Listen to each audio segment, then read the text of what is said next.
The Avengers movie में हमें दिखाया था कि लोकी की शाही छड़ी जिसे सेप्टर कहा जाता है उससे उस पोर्टल को बंद किया था जहां से चित्तौरी सेना हमारी दुनिया में आ रही थी। इसके बाद लोकी की शाही छड़ी यानी कि सेप्टर शील्ड ऑर्गेनाइजेशन के पास चली गई थी।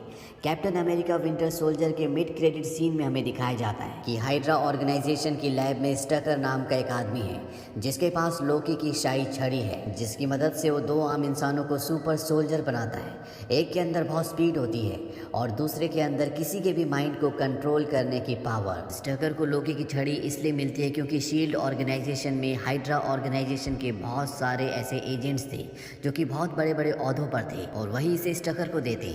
एवेंजर्स एज ऑफ अल्ट्रॉन यहाँ से आगे की कहानी है, जहाँ पर दिखाया जाता है कि पूरी एवेंजर्स टीम हाइड्रा की उस लैब की तरफ बढ़ रहा होता है जहाँ पर स्टकर लोकी की शाही छड़ी से सुपर सोल्जर्स और बहुत ही आधुनिक हथियार बना रहा होता है। स्टकर के बहुत सारे लोग एवेंजर्स का रास्ता रोकने की कोशिश करते हैं, लेकिन ये सब बहुत ज़्यादा ताकतवर है। पर जब एवेंजर्स के आगे पिएट्रो जो स्टकर का सुपर सोल्जर है जिसके अंदर बहुत ज़्यादा स्पीड है वो आता है तो उसका सामना करने में एवेंजर्स को तकलीफ होती है। वही पिएट्रो की जुड़वा बहन को दिखाया जाता है जिसका नाम वांडा है जो किसी के भी दिमाग को कंट्रोल कर सकती है। वो उस जगह पहुंच जाती है जहां पर आयरन मैन होता है। दरअसल आयरन मैन अब छड़ी तक पहुंच चुका है। वो देखता है कि यहाँ पर लोकी की शाही छड़ी से बहुत बड़े बड़े एक्सपेरिमेंट्स चल रहे होते हैं, पर इससे पहले कि वो छड़ी को हासिल करता वांडा पीछे से आकर उसके दिमाग में कुछ कर देती है जिससे उसे भ्रम होना शुरू हो जाता है। वो देखता है कि पूरी एवेंजर्स टीम अब मर चुकी है, पर जल्द ही वो वापस अपनी सेंसेस में आ जाता है। इसके बाद उसके हाथ में आयरन मैन सूट का हाथ आकर फिट हो जाता है जिससे वो लोकी की शाही छड़ी को ले लेता है। और इसके बाद टोनी स्टार्क और ब्रूस बैनर लोकी की शाही छड़ी पर रिसर्च करना शुरू करते हैं और इन्हें पता चलता है कि इस छड़ी में एक बहुत खास बात है। इस छड़ी के अंदर जो मणि है उसके अंदर एक आर्टिफिशियल इंटेलिजेंस है, यानी कि उस छड़ी के अंदर सोचने समझने की शक्ति है। टोनी स्टार्क ब्रूस बैनर को बताता है कि जब मैं स्टकर के लैब में गया था तो वहाँ पर बहुत सारे रोबोट्स हैं और अब मुझे समझ में आ रहा है कि वो रोबोट्स के साथ क्या करने वाले थे। टोनी स्टार्क कहता है कि इस छड़ी की मदद से हम अल्ट्रॉन की एक पूरी सेना बना सकते हैं जो पूरी दुनिया की रक्षा करेगी। हालांकि ब्रूस बैनर इसके फेवर में नहीं होता।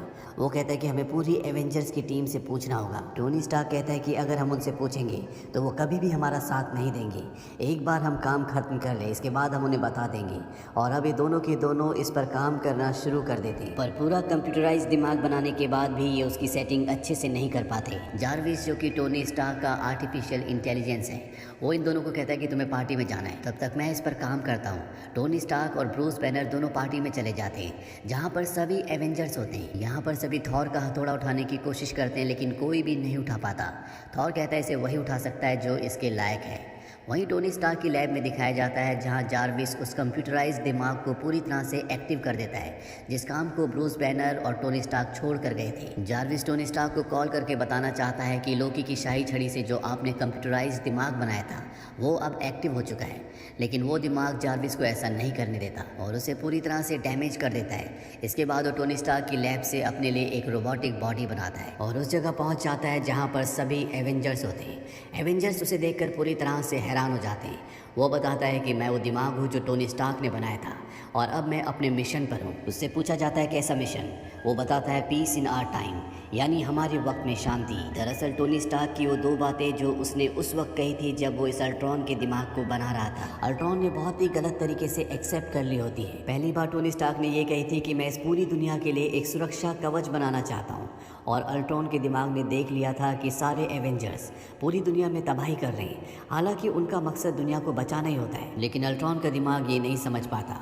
दूसरी बार टोनी स्टार्क ने ये कही थी कि पीस इन आवर टाइम, यानी कि हमारे जीते जी हमारे वक्त में शांति। इन दोनों बातों से लोकी की शाही छड़ी से बनाया हुआ दिमाग ये मान लेता है कि जब तक इंसानों का धरती से पूरी तरह से खात्मा नहीं होगा तब तक इस दुनिया में शांति नहीं आएगी, तब तक इस दुनिया को सुरक्षा नहीं मिलेगी। इसीलिए अल्ट्रॉन अब सबसे पहले एवेंजर्स को और उसके बाद पूरी दुनिया को ख़त्म करना चाहता है। वो इनके ऊपर हमला कर देता है, पर इनकी शक्तियाँ अभी बहुत ज़्यादा हैं, इसीलिए एवेंजर्स इसे बहुत जल्दी पूरी तरह से नष्ट कर देते हैं। लेकिन इसके अंदर जो दिमाग होता है वो इंटरनेट की तारों से यहाँ से निकल जाता है और हाइड्रा की उस लैब में पहुँच जाता है जहाँ पर एवेंजर्स को लोकी की शाही छड़ी मिली थी। दरअसल हाइड्रा वाले भी वहाँ पर इसी तरह के रोबोट्स बना रहे होते हैं और वहाँ पर एक बहुत स्ट्रॉन्ग बॉडी होती है। ये दिमाग उस बॉडी के अंदर फिट हो जाता है और ये बॉडी पहले वाली बॉडी से बहुत ज़्यादा स्ट्रॉन्ग होती है।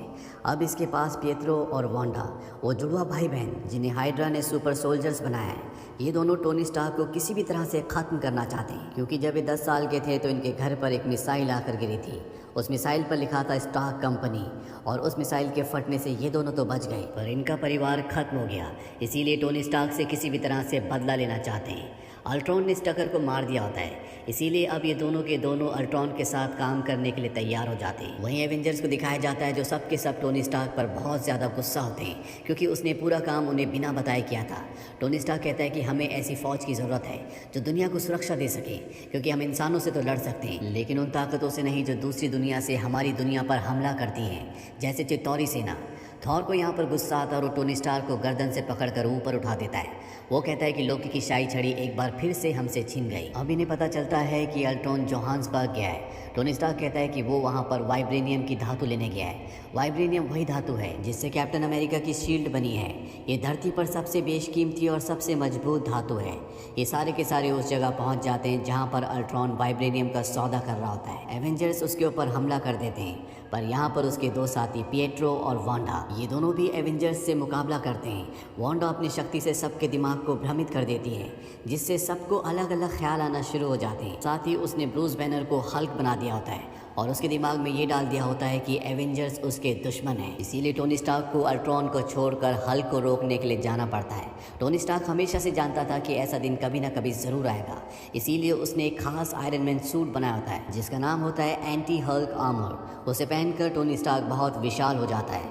इसके बाद टोनी स्टार्क के बीच में और हल्क के बीच में एक घमासान लड़ाई होती है।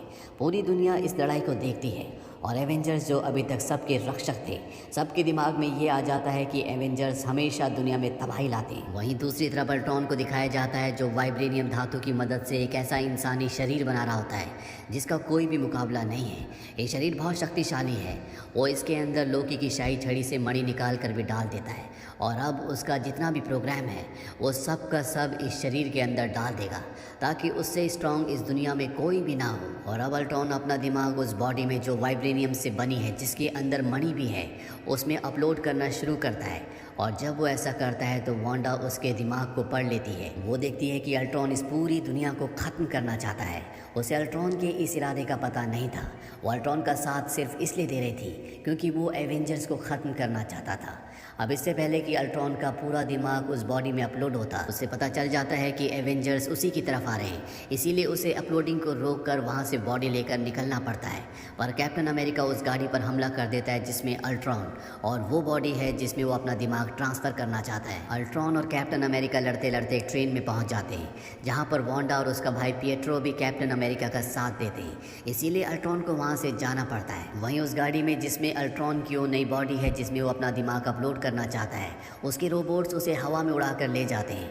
पर ब्लैक विडो वहाँ पर पहुँच जाती है और इससे पहले कि अल्ट्रॉन वहाँ पर पहुँचता वो उस चेंबर को उस गाड़ी से निकाल लेती है, जिसे वो हॉकाई के एयरक्राफ्ट में डाल देती है, पर वो खुद नीचे गिर जाती है। हॉकाई इस बॉडी को ब्रूस बैनर और टोनी स्टार्क के पास ले जाता है। ब्रूस बैनर इस बॉडी को डिस्ट्रॉय करना चाहता है, पर टोनी स्टार्क उसे कहता है कि हमें ऐसा नहीं करना चाहिए, बल्कि जार्विस को, जिस प्रोग्राम को मैंने दोबारा से बना दिया है, उस प्रोग्राम को हमें इस बॉडी में अपलोड कर देना चाहिए ताकि ये अल्ट्रॉन का सामना कर सके। शुरू में ब्रूस बैनर उसकी बात नहीं मानता, पर वो ब्रूस बैनर को मना लेता है और अब ये जार्विस को उस बॉडी में अपलोड करना शुरू करते हैं। पर इससे पहले कि जार्विस का पूरा प्रोग्राम उस बॉडी में अपलोड करते हैं, यहाँ पर कैप्टन अमेरिका और बाकी लोग भी आ जाते हैं। कैप्टन अमेरिका इन्हें ऐसा करने से रोकता है। इन सब के बीच में आपस में फाइट होना शुरू हो जाती है और तभी थॉर यहाँ पर आता है और वो अपने मियोनीर यानी कि अपने हथौड़े से बिजली उस चैम्बर में चमकाता है जिसके अंदर वो बॉडी है। और अगले पल यहाँ पर ब्लास्ट होता है, जिसके बाद उस चैम्बर से एक लाल रंग की बॉडी बाहर आती है जो सिंथेटिक टिश्यू टेक्नोलॉजी से बनी है, जिसमें वाइब्रेनियम का इस्तेमाल किया गया है। साथ ही लोकी की शाही छड़ी की मणि भी इसमें होती है। सारे के सारे एवेंजर्स पूरी तरह से खामोश हो जाते हैं। थॉर इन सबको बताता है कि मुझे विजन्स आए थे। इस बॉडी के सिर पर जो लोकी की शाही छड़ी की मणि चमक रही है, ये 6 इन्फिनिटी स्टोन्स में से एक स्टोन है। स्टोन का नाम है माइंड स्टोन और ये सभी स्टोन्स में सबसे ताकतवर है। ब्रह्मांड में इससे ताकतवर कुछ भी नहीं। और अब वो बॉडी बताती है कि मैं कोई कंप्यूटर प्रोग्राम नहीं हूँ, मैं जार्विस नहीं हूँ, ना ही मैं अल्ट्रॉन हूँ, मैं हूँ विजन, अल्ट्रॉन इस पूरी दुनिया को ख़त्म करना चाहता है। हालांकि मैं उसे ख़त्म नहीं करना चाहता और उसे रोकने के लिए मुझे उसे ख़त्म करना ही पड़ेगा। इसके बाद ये सब के सब उस जगह जाते हैं जहाँ पर अल्ट्रॉन और उसकी रोबोटिक टीम है। सारे एवेंजर्स उससे लड़ना शुरू कर देते हैं। साथ ही यहाँ पर जुड़वा भाई बहन भी होते हैं जो कि अब एवेंजर्स के साथ हैं। इसी बीच विजन अल्ट्रॉन के पास जाता है, वो उसके सिर पर हाथ लगाता है और उसे इंटरनेट से डिस्कनेक्ट कर देता है। पर अल्ट्रॉन के पास एक और प्लान होता है। वो यहाँ पर एक मशीन को स्टार्ट करता है जिससे पूरा का पूरा शहर हवा में उड़ना शुरू हो जाता है, जिसे देखकर किसी को कुछ समझ नहीं आता कि ये हो क्या रहा है। आयरन मैन जब इसे स्टडी करता है तो उसे पता चलता है कि अल्ट्रॉन का प्लान है कि वो पूरे शहर को अंतरिक्ष तक ले जाएगा और इसके बाद उसे धरती पर पटक देगा, जिससे धरती पर इंसानियत का हमेशा के लिए खात्मा हो जाएगा। ठीक उसी तरह से जिस तरह से धरती से उल्का पिंड टकराने से डायनासोर्स का धरती से हमेशा के लिए सफाया हो गया था और इसके बाद सिर्फ रोबोट्स यानी कि अल्ट्रॉन्स की आर्मी बचेगी। आयरन मैन इस मशीन को बंद करना चाहता है पर उसे पता चलता है कि ये पूरी की पूरी वाइब्रेनियम की बनी है, इसीलिए इसे बंद नहीं किया जा सकता। और अब शहर लगातार ऊपर उठना शुरू हो जाता है जिसमें कई मासूम लोग भी हैं। पर तभी निक फ्यूरी यानी कि शील्ड अपना हेली कैरियर लेकर यहाँ पर पहुँच जाता है जिसमें सब लोगों को बिठाना शुरू किया जाता है। वहीं दिखाया जाता है कि पूरी की पूरी एवेंजर्स टीम उस मशीन के चारों तरफ है जिसको घुमाने से पूरा का पूरा शहर ज़मीन पर गिर जाएगा। वेंडा एवेंजर से कहती है कि तुम लोगों की मदद करो, मैं यहाँ पर संभाल लूँगी। सारे एवेंजर्स यहाँ से चले जाते हैं और वेंडा अकेले ही रोबोट्स का सामना करना शुरू कर देती है। वहीं अल्ट्रॉन को दिखाया जाता है जो अपने एयरक्राफ्ट से लोगों पर लगातार गोलियां चला रहा होता है। हॉकाई एक बच्चे को बचाने के लिए उसे अपनी गोद में उठा लेता है और इससे पहले कि हॉकाई को गोलियां लगती वहाँ पर वेंडा का भाई पिएट्रो आ जाता है। पिएट्रो को गोलियां लग जाती है जिससे उसकी मृत्यु हो जाती है। हल्क उसकी मौत से बहुत ज़्यादा दुखी होता है, इसीलिए वो अल्ट्रॉन के एयरक्राफ्ट पर चढ़ जाता है और उसे नीचे फेंक देता है। ये वही अल्ट्रॉन है जिसने बाकी सभी अल्ट्रॉन्स को बनाया है। नीचे वेंडा उसके पास आती है जो अपने भाई की मौत से बहुत दुखी होती है और वो अल्ट्रॉन को कहती है कि अब मैं तुम्हें बताऊंगी कि मौत का दर्द क्या होता है, और वो अपनी शक्ति से उसके शरीर से उसके कोर को बाहर निकाल देती है जिससे उसका खात्मा हो जाता है। इसी बीच एक रोबोट को मौका मिल जाता है जो उस मशीन को एक्टिवेट कर देता है जिससे पूरा का पूरा शहर ज़मीन की तरफ गिरना शुरू हो जाता है। शील्ड यहाँ से सभी लोगों को अपने हेली कैरियर पर लेकर निकल जाती है, पर अगर शहर ज़मीन से टकरा गया तो धरती से इंसानों का हमेशा के लिए खात्मा हो जाएगा। पर इससे पहले कि ऐसा होता, आयरन मैन और थॉर अपनी शक्ति से इस मशीन की पावर को इतना ज़्यादा बढ़ा देते हैं कि यहाँ पर एक ज़ोरदार ब्लास्ट होता है जिससे पूरा का पूरा शहर छोटे छोटे टुकड़े बनकर ज़मीन पर गिर जाता है। वहीं विजन को दिखाया जाता है जिसका सामना अल्ट्रॉन की बची हुई लास्ट बॉडी से होता है। वो उसे अपनी शक्ति से नष्ट कर देता है। अब हॉकाई भी अपने घर हमेशा के लिए वापस जा रहा है, यानी कि वो एवेंजर्स की टीम से रिटायरमेंट ले रहा है। थॉर भी अपनी दुनिया एसगार्ड वापस चला जाता है। आयरन मैन भी अब पेपर के साथ एक अच्छी ज़िंदगी जीना चाहता है, इसीलिए वो भी इस जगह से निकल जाता है।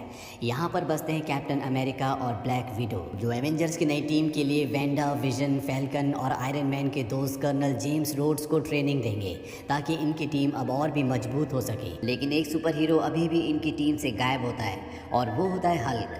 हल्क ने जब अल्ट्रॉन को उसके प्लेन से जिसका नाम क्वीन जेट है नीचे फेंका था तो वो खुद क्वीन जेट में रह गया था। हालांकि उसे ब्लैक विडो वापस बुलाने की कोशिश भी करती है लेकिन हल्क प्लेन को ऑपरेट नहीं करता और अंतरिक्ष में एक अनजान सफ़र पर निकल जाता है। थॉर रैग्नारॉक मूवी में हमें पता चलेगा कि हल्क का क्या हुआ और वो कहाँ पहुँचा। इसी के साथ ये फिल्म जिसका नाम है एज ऑफ अल्ट्रॉन यहीं पर ख़त्म हो जाती है। मिड क्रेडिट सीन में हमें थैनोस को दिखाया जाता है जो अपना हाथ दिखाते हुए कहता है कि उन 6 इन्फिनिटी स्टोन्स को मुझे खुद ही हासिल करना होगा, जिन्हें अपने हाथ में पहनने के बाद वो इस पूरे ब्रह्मांड पर अपना कब्जा कर लेगा। इसी के साथ ये फिल्म यहीं पर ख़त्म हो जाती है।